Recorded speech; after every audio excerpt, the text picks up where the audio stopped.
It's time for Around the Ozarks News, brought to you by the Springfield-Greene County Park Board, Blue Current, and Thompson Sales. Here are your hosts, Ethan and Sarah Foreheads. Well, good morning to you. Happy New Year. Hope you were able to ring in the new year. Well, here we are in 2025. That's a big number, isn't it? It's hard to believe. I remember as a kid thinking about 2000, and then, man, 2025 seemed like forever in the distance. But here we are, nevertheless. Got some news to tell you about from just unbelievable events that happened on New Year's Eve. So, Some pretty horrific details continuing to come out about the New Year's Day attack in New Orleans. Surely you've heard about it by now. At least 15 people were killed. That number could actually rise because so many people are still hospitalized. About 30 people that we know of are injured, some of them pretty seriously, after police say a 42-year-old man, Shamsud Din Jabbar, purposefully rammed his pickup truck into a crowd of people on Bourbon Street who were celebrating the new year. He had an ISIS flag in tow. He jumped out and exchanged gunfire with police. They returned fire, killing Jabbar. He was shot dead. Investigators also found multiple improvised explosive devices, including 2 pipe bombs that were concealed within coolers and wired for remote detonation. Surveillance footage showed 3 men and a woman placing one of those devices. Now, we do know that Jabbar is a U.S. citizen from Texas. The FBI is working to determine any potential affiliations with terrorist organizations.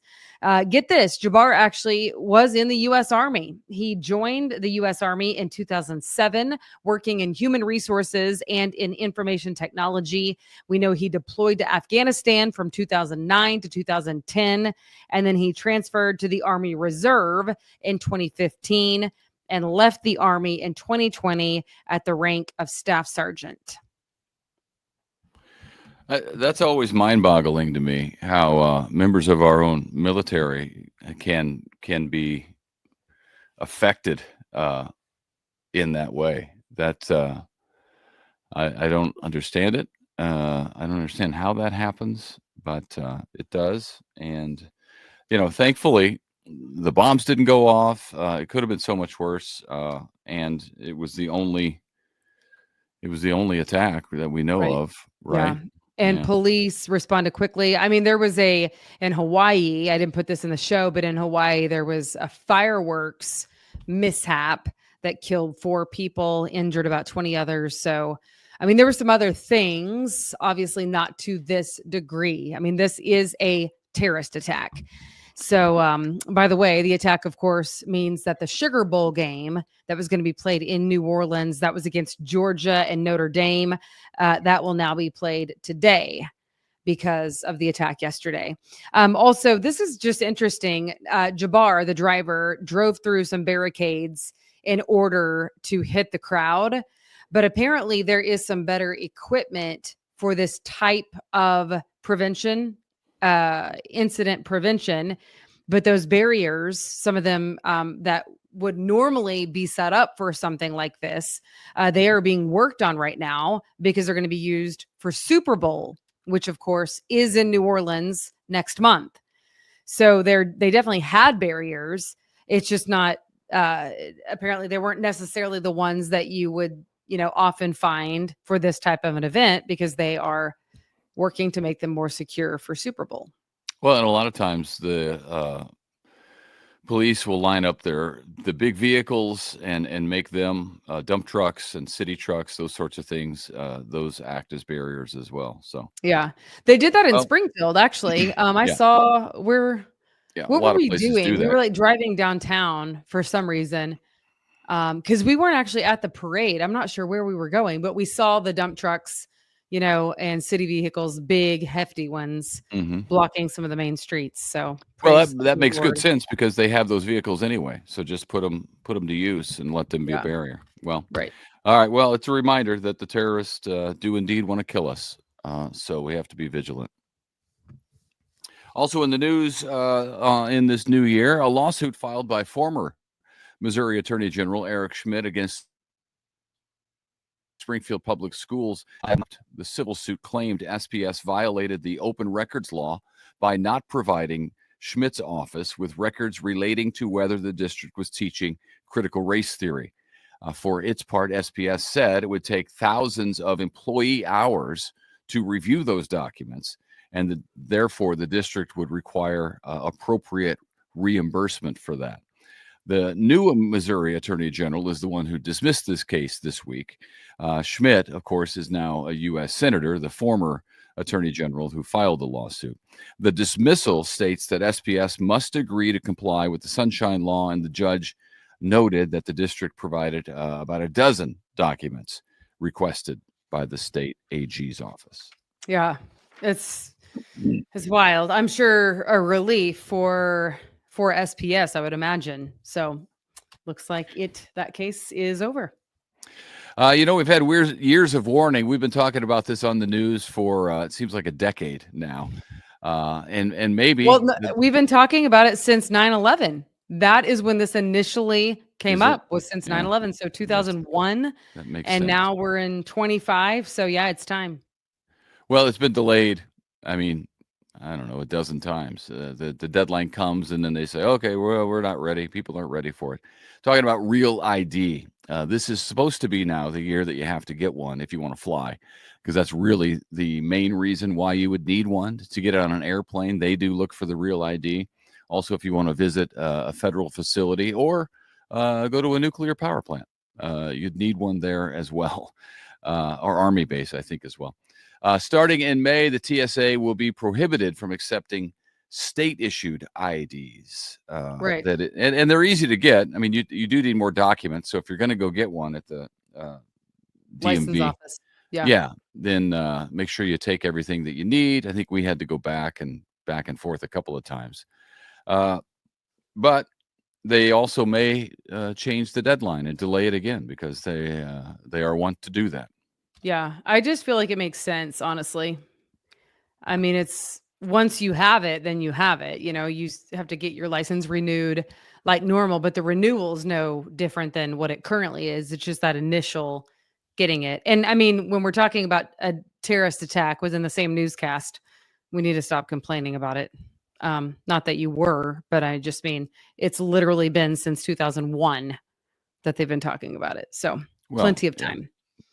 Okay, over the holidays, Gypsy Rose Blanchard had her baby girl. You will surely remember her. She's the woman who made international news, was also the subject of many documentaries and shows.